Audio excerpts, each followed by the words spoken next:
comedy in various places around the world. But she is competing in the humorous speech contest. Liz has told us in our meetings that even though she was born and raised in Mexico and still lives in Ensenada, Mexico, another example of that international flavor of her club, and even though she's funny, she is funnier in English than she is in Spanish.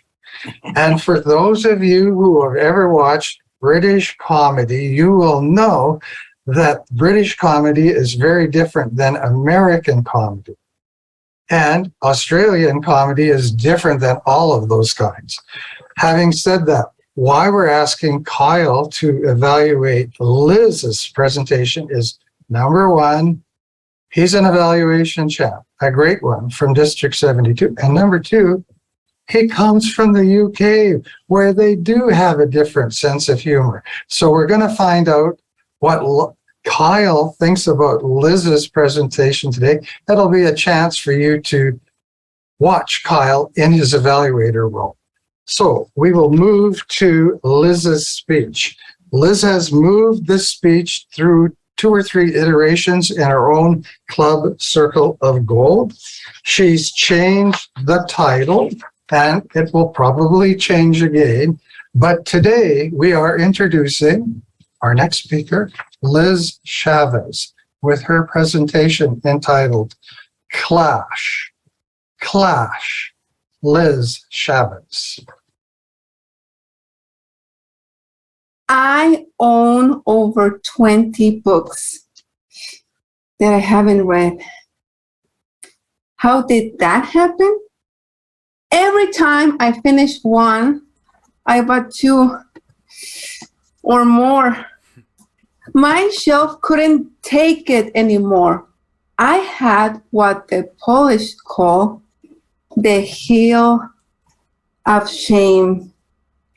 Books just staring at me, calling to me, read, you literature hoarder. I still didn't get to it right away. My Instagram handle is I need to read faster, not I need to buy fewer books. I hit rock bottom when the hill of shame became a mountain. Today, I can say I'm Liz and I'm a bookaholic. It wasn't easy. I had to hold an intervention with myself. Mirror, mirror in my hand, who's the biggest book buyer of the land? Liz. It doesn't make sense that you spend another $40 on books when you have all of those sitting on the shelf. Next time there's a book sale, you won't buy anything, not even if it's half off. A book sale came. Do you think I bought anything? I didn't even buy a soft cover pocket book. But I did buy $40 worth of lipstick. Do I go looking for it? Did I actually step into a store? No, I know better to go to a Sephora. I was just talking to my sister on the phone, mentioning I just needed one lipstick, a simple electric burgundy. That was it. But there was someone listening, and it wasn't a friend. I didn't think it at the moment, but my words were about to be used against me. The attack began. The combat zone, social media. the weapon, commercials. I survived the first attack. It was on Instagram, and it was just some neutral shades.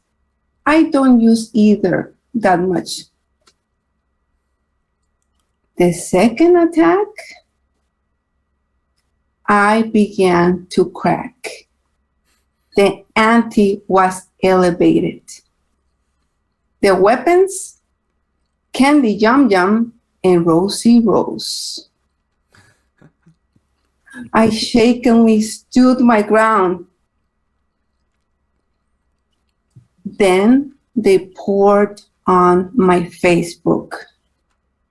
Magnetic mahogany, boom.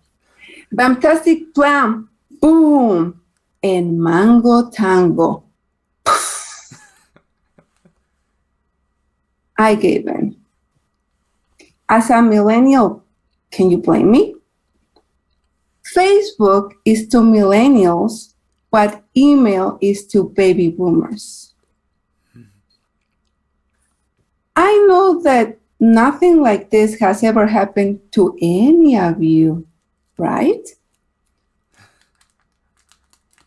The ad attacks haven't stopped. I tried waving a white flag, talking with the media's representative, aka my cell phone. I don't need any more lipstick. I have enough.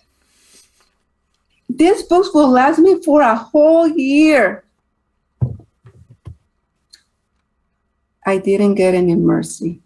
I was in the presence of General Alexa.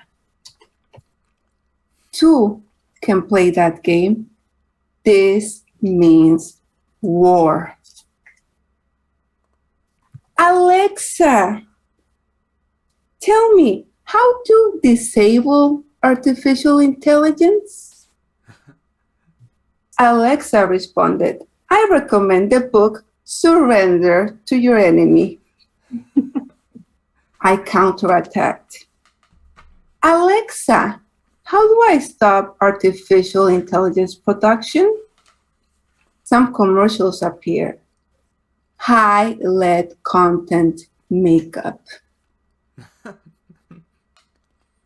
My sister suggested that I switch to Siri. She doesn't know that even great competitors like Google and Apple can become allies when they have a common target. My wallet. Toastmaster? Thank you.